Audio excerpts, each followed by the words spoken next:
Assalamualaikum warahmatullahi wabarakatuh. Saya Muhammad Teguh Yudi dan rekan saya Andre Riza beserta Ari Waroka Latif ingin membahas tentang teori kualifikasi Lex Fori dan teori kualifikasi Lakehouse berdasarkan hukum perdata internasional. Teori kualifikasi Lex Fori mempunyai inti teori. Kualifikasi harus dilakukan berdasarkan hukum dari pengadilan yang mengadili perkara atau Lex Fori karena sistem kualifikasi adalah bagian dari hukum intern Lex Fori tersebut. Ada tokoh-tokoh kualifikasi Lex Fori, yaitu yang pertama Franz Hahn dari Jerman dan Barthin dari Prancis. Franz Hahn mengatakan bahwa kualifikasi harus dilakukan berdasarkan Lex Fori dikarenakan A. mempunyai kesederhanaan atau simplicity yang mempunyai pengertian, batasan dan konsep-konsep hukum yang digunakan dalam penyelesaian sengketa adalah yang paling dikenal oleh hakim. Yang B. mempunyai kepastian atau certainty.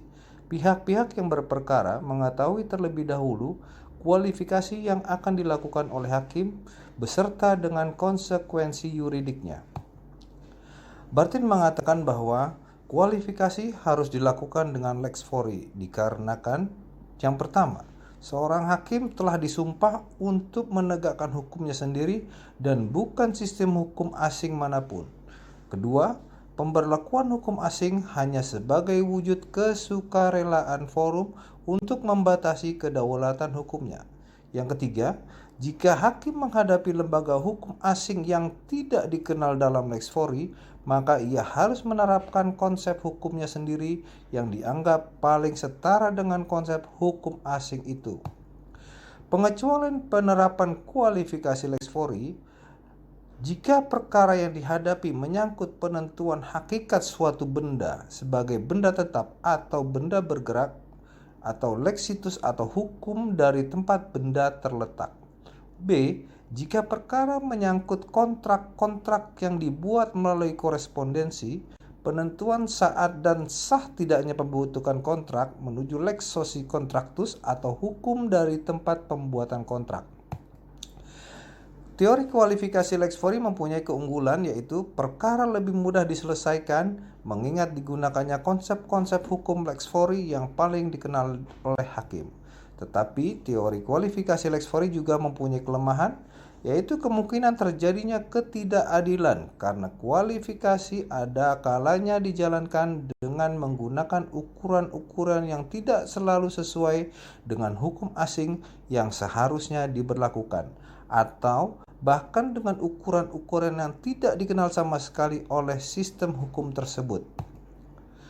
Langkah-langkah kualifikasi Lex Fori adalah: yang pertama, kualifikasikan perkara X dengan kaidah intern Lex Fori. Kemudian tentukan titik taut sekunder dengan melihat pada kaidah hukum perdata internasional Lex Fori.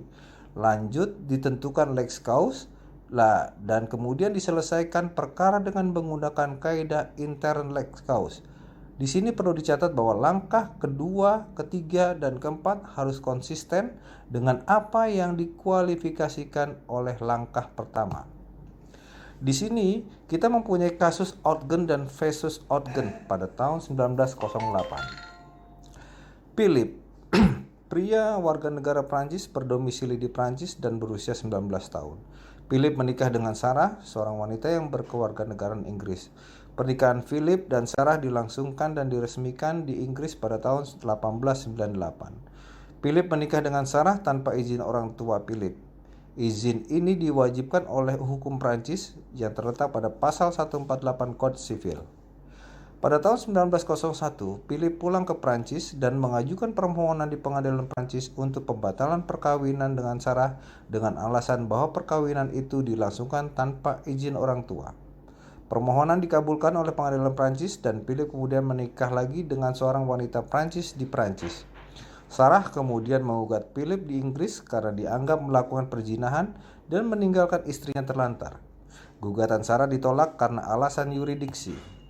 Pada tahun 1904, Sarah yang sudah merasa tidak terikat dalam perkawinan dengan Philip, kemudian menikah kembali dengan Ogden, seorang warga negara Inggris, dan dilangsungkan di Inggris. Tahun 1906, Ogden menganggap bahwa Sarah masih terikat dengan perkawinan bersama Philip karena berdasarkan hukum di Inggris, perkawinan Philip dan Sarah belum dianggap batal karena keputusan pengadilan Prancis tidak diakui di Inggris. Ogden kemudian mengajukan permohonan pembatalan perkawinan dengan Sarah dengan dasar hukum bahwa istrinya telah berpoligami. Kemudian permohonan diajukan di pengadilan Inggris. Proses penyelesaian sengketa. Untuk menerima atau menolak permohonan Ogden, hakim harus menentukan terlebih dahulu apakah perkawinan Philip dan Sarah sah atau tidak. Kemudian pokok permasalahan dalam perkawinan Philip dan Sarah berkisar pada persoalan izin orang tua sebagai persyaratan perkawinan, terutama dalam menetapkan apakah Philip memang memiliki kemampuan hukum untuk menikah. Dalam kaidah HPI di Inggris, 1. Persyaratan esensial untuk sahnya perkawinan termasuk tentang kemampuan hukum seorang pria untuk menikah, legal capacity to marry, harus diatur oleh lex domicili, dalam hal ini menentukan ke arah hukum Prancis.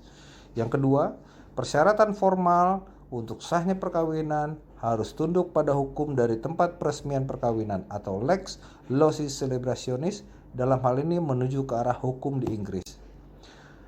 Kualifikasi, Prancis mengkualifikasikan izin orang tua sebagai persyaratan esensial berdasarkan pasal 148 Kode Sivil. Inggris mengkualifikasikan izin orang tua sebagai persyaratan formal. Kaidah internet Inggris, tidak terpenuhinya persyaratan esensial akan menyebabkan pembatalan perkawinan. Tidak terpenuhinya persyaratan formal tidak menyebabkan pembatalan perkawinan. Dari kesimpulan di atas dapat ditarik bahwa yang pertama, hakim Inggris mengkualifikasikan perkara berdasarkan lex fori. Yang kedua, berdasarkan hukum Inggris, izin orang tua dianggap sebagai persyaratan formil. Yang ketiga, hukum perdata internasional Inggris menunjuk hukum Inggris sebagai lex causa. Kemudian menurut hukum Inggris, perkawinan Philip dan Sarah tetap dianggap sah.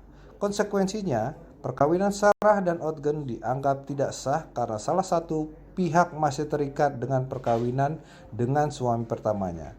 Kemudian permohonan Ogden dikabulkan. Teori kualifikasi lex causa. Teori kualifikasi lex causa.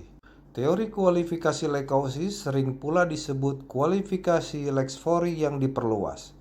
Inti dari teori tersebut adalah teori ini beranggapan bahwa proses kualifikasi dalam perkara hukum perdata internasional dijalankan sesuai dengan sistem serta ukuran-ukuran dari keseluruhan sistem hukum yang berkaitan dengan perkara. Adapun tokoh dari lex causa ini adalah Martin Wolf. Tindakan kualifikasi dimaksudkan untuk menentukan kaidah hukum perdata internasional mana dari lex fori yang paling erat kaitannya dengan kaidah hukum asing yang mungkin diberlakukan. Kemudian penentuan ini harus dilakukan dengan mendasarkan diri pada hasil kualifikasi yang dilakukan dengan memperhatikan sistem hukum asing yang bersangkutan.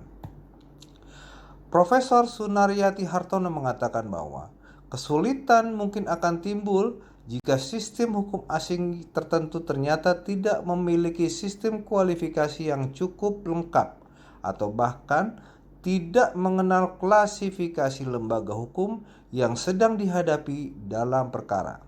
Kemudian hakim biasanya menjalankan konstruksi hukum atau analogi dengan memperhatikan cara-cara penyelesaian sengketa hukum yang serupa atau sejenis dalam sistem-sistem hukum yang dianggap memiliki dasar yang sama.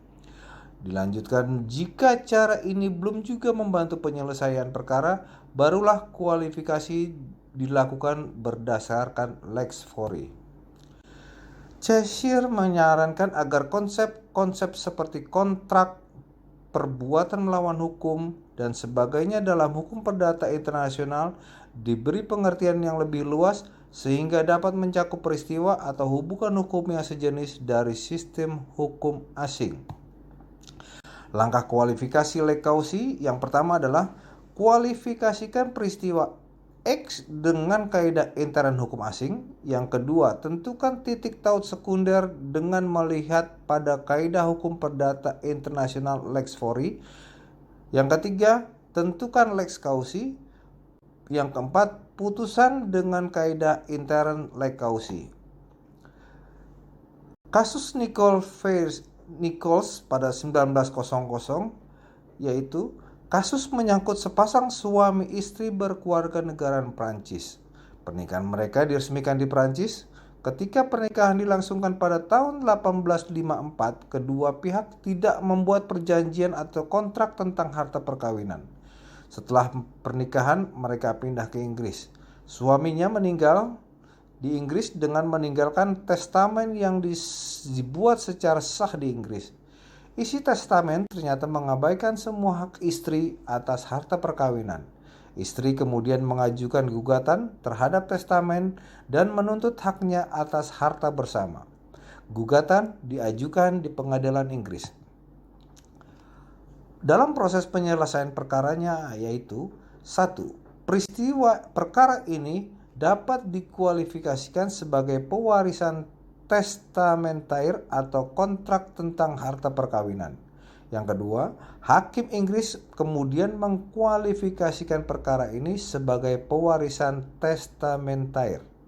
Kaidah intern Inggris juga mengatakan bahwa status kepemilikan atas benda-benda bergerak dari seorang suami istri harus diatur dengan sebuah kontrak. Dengan kata lain, harus tegas atau diam-diam. Kaidah hukum perdata internasional Inggris mengatakan bahwa jika kontrak tentang status kepemilikan atas benda-benda bergerak dari sepasang suami istri tidak ada, maka status kepemilikan atas benda-benda itu harus diatur berdasarkan lex sociis celebrationis atau hukum tempat peresmian perkawinan. Kaidah intern Prancis mengatakan bahwa apabila para pihak dalam suatu perkawinan tidak membuat suatu kontrak secara tegas, harta yang ada dalam suatu perkawinan akan menjadi harta bersama atau communauté de biens. Hakim kemudian mengkualifikasikan kembali perkara berdasarkan kaidah intern Prancis sebagai perjanjian diam-diam untuk bercampur harta. Konsekuensinya adalah kewenangan mewaris sang suami melalui testamen hanyalah mencakup setengah dari harta bersama.